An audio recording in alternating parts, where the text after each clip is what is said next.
The long winter has passed, the enlistment of members, and the prolonged hiatus. We called it the military hiatus.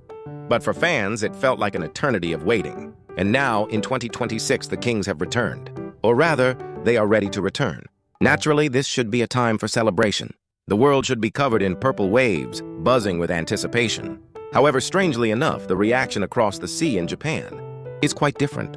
Of course, they still love them, but the temperature of that love is slightly different from the burning fervor of the past. Like the gaze one casts upon an old lover, worry seeps out before joy, and deep sighs precede cheers. Recent articles about BTS in Japan, and the comments below them. I was shocked when I opened the comment section today. Instead of the unconditional praise we knew, it was filled with fiercely realistic analysis. Sharp anger towards the agency, and above all, sorrowful monologues asking, "Isn't it time to let them go?" Today we dissect this complex and subtle psychology of Japanese armies. Why do they not trust HYBE? And why do they self-deprecatingly call themselves Ajuma, middle-aged women, and prepare for a farewell? This is not merely about malicious comments. This is a story about the saddest form of realism born out of loving too much. Chapter 1. Who built this company? Betrayal towards the agency. The first keyword dominating the sentiment of the Japanese fandom is deep distrust towards the agency. It's not just a complaint that they can't do their job. It's a conviction bordering on conspiracy theory, that the company is deliberately holding our Appa's older brother Seidel's back. Look at the 6th comment. This comment has an equal number of likes and dislikes. Since the members are even saying, "We want to be active quickly, but the company isn't moving." So it's frustrating. It feels like HYBE isn't putting effort into BTS anymore, because they can earn money with other rookies now. It feels like, who built this company? Japanese fans remember how Big Hit, a small agency, became the giant corporation HYBE, that every single brick was laid with the blood and sweat of BTS. But now that the company has grown, there is a prevailing perception that they treat BTS, the founding contributors, like old people in the back room, and only invest in cost-effective rookies. This is also evident in the first comment, the best comment with the most likes. It starts with, "It's a common tone among fans," to make the agency the villain for everything, but ultimately leads to a demand for independence. I wish they would let them be independent at the right time. In the eyes of Japanese fans, the current BTS are hostages. The writer of the second comment says, "The office probably never wants to let go of BTS. Their position as the ace that brings in money is unshakable." In other words, the frame of exploitation is that the company is holding on to them for money, but blocking their growth as artists. This is how Japanese armies currently view HYBE. They don't applaud every time HYBE's new girl group or boy group succeeds. Instead, they feel bitter, asking, "Where did all that money come from?" Chapter 2. Is being an idol in your 30s impossible? Cold awareness of aging.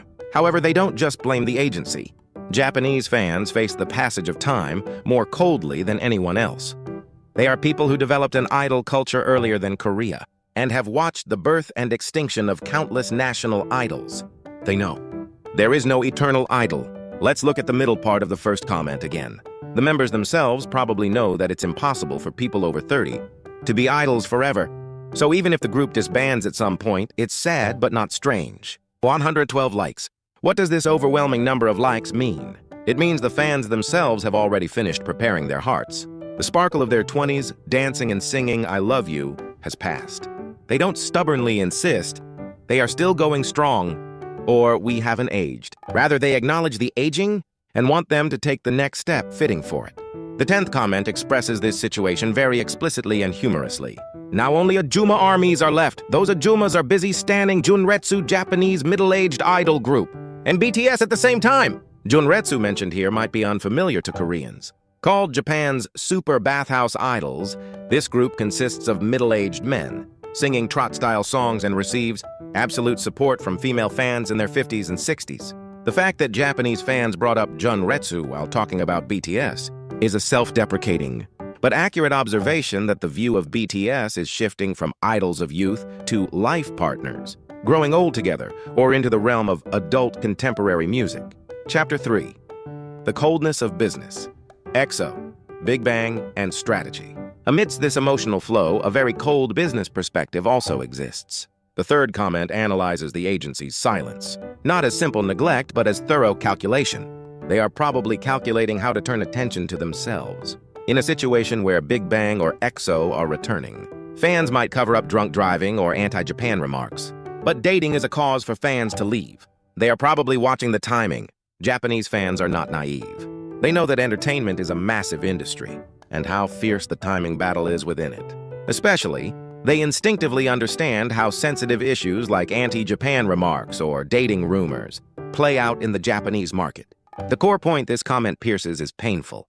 Professionalism as an idol is something that must be kept if you want to hold on to fans. In other words, they are wary of the gap widening between members who enjoy individual activities and members who try to protect the group and are guarding against this, becoming a trigger for the group's dissolution. As the fifth comment points out, in a structural problem, where the office comes too far to the front in the entire K-pop industry.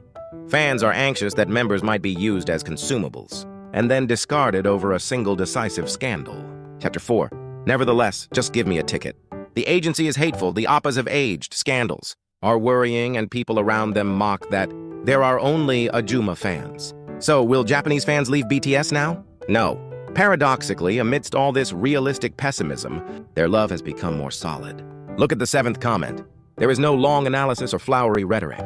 I just want to grab a ticket for now. I'll go anywhere in Japan. I'm going to Korea on June 13th too. 3 short sentences, 68 likes, 42 dislikes. The reason for many dislikes might be because they hate the increase in ticket competitors. While they analyze and criticize, they are ready to book flight tickets before anyone else. Once a concert date is set, the fourth comment defines this heart with the name ARMY. It's impossible for any idol to be loved by everyone on Earth. But I believe they will be active as long as there is even one real ARMY. They are no longer a fandom chasing public trends. They have become a sort of faith community or family, a state of nirvana where they think, if they are in front of my eyes, that's enough. Regardless of what the world says or what the company does, this is the true face of Japanese armies in 2026. Chapter 5. Attitude, preparing for a beautiful farewell. Let's go back to the last sentence of the first comment. I think this sentence is a masterpiece that penetrates the entire comment section. No matter how far BTS's activities go or where they end, I think I will continue to like these 7 people, so I'm not that anxious no matter what happens. Usually idol fans scream, be together forever, or disbandment is absolutely a no.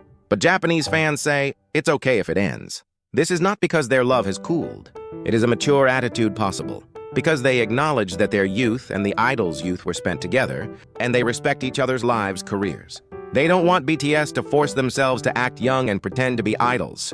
They just want them to exist there, in a form that befits their age. A promise to support them as individuals, even if it leads to the group's disbandment or reduction. Like the heart of a parent, letting a child become independent, or a couple walking through the twilight of life together. The fan sentiment in Japan has evolved from burning passion to subtle compassion and loyalty. It's probably a strategy to create topics with that gap, by making anxiety into articles. Ninth comment. Yes, perhaps all these worries are just a part of the massive show business. But the Japanese Yahoo comment section we looked into today was not just a space-consuming gossip. It was a scene of growing pains experienced by fans who have loved a group for over 10 years. The sharp words suspecting the agency, worrying about age, and guarding against scandals might actually be different expressions of the prayer, please don't leave us behind, or please don't get hurt and be happy. 2026. BTS has returned, but it's not like before. Fans have aged, and members have grown older. But because of that, couldn't their second act be more genuine and deeper? The Japanese Ajuma fans who say they like Junretsu and BTS together. The reason their timing feels particularly lovely and poignant is probably because of the weight of time contained within it. That's all for today's story. What did you see in the backs of the returning kings? Please share your stories about that lonely but beautiful reality in the comments.